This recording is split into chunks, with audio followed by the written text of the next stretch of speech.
You see, I got a couple stories to tell about how these men put their women through hell. They thought they had game, but the females could tell. So what they did was take all the matters to their own hands. They formulated all types of schemes and plans for the next player, thinking he could get in their pants. And it's funny, play like dummies at their own game. Now I'ma tell you all about these stories, man. My bro met this broad on the south side, but little did he know she had no soft side. He said she had a body that was out of this world. He told me he would smash and get the next girl. So he came up with a plan and he said it would work. He told me that she told him just to get her after work. So I told him just be careful and don't get herself hurt. He told me sucker please and that is none of my concern. Next day, same time, she hopped in his car. She said work was rough and she needed a spa. He drove her to the spa and he paid for it all, cause she said she left the wallet at her mama's house. Around this time, it's about 7 o'clock. She said she had some taste for Italian round the block. A high-priced lifestyle, it seemed to me. But all he thought about was what's in between. She said that she was feeling kinda uptight. So this fool told her brother that she could spend the night. Yeah, that's right, at his crib, and she was literally a stranger. But listen more closely, cause the story gets stranger. On the counter in his house, he had some drinks, sitting right next to his diamonds and minks. And at this point, she thinking, I'ma hit a lick on this fool.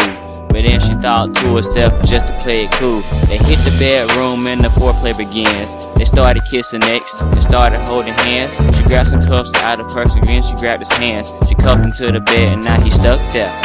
She stopped and she said she needed something to drink, and asked him if he wanted something, so he thinks, I think I left red rum sitting on the counter. She said that's perfect and she went to the kitchen.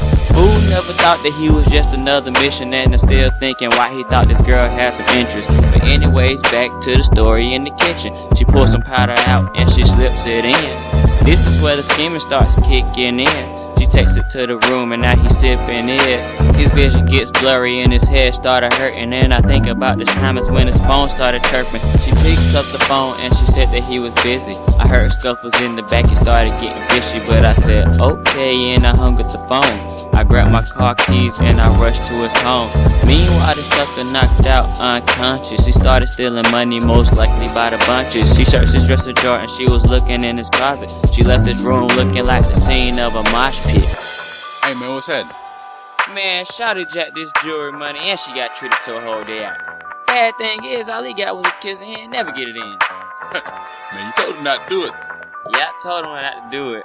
But you know, he don't like to listen to me. True, but hey man, keep going. Tell me what happened from where you left off. Yeah, alright, I got you.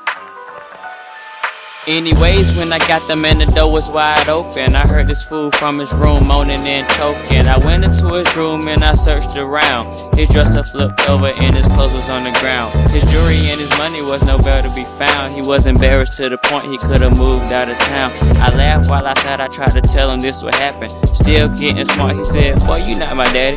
I said whatever and we called the cops. 15 minutes later, I heard sirens run the block. They came into the scene and unlocked my friend. They looked at the room and started asking questions. He said she 5'2", thick, small waist. And when he said this, the cop had a funny face. The conversation closed and everyone was serious. By this point, I'm thinking everything's hilarious.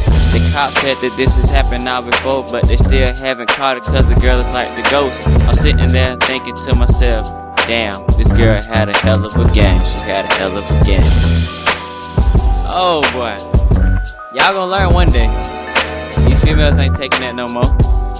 And trust, they ain't as stupid as y'all try to label them either.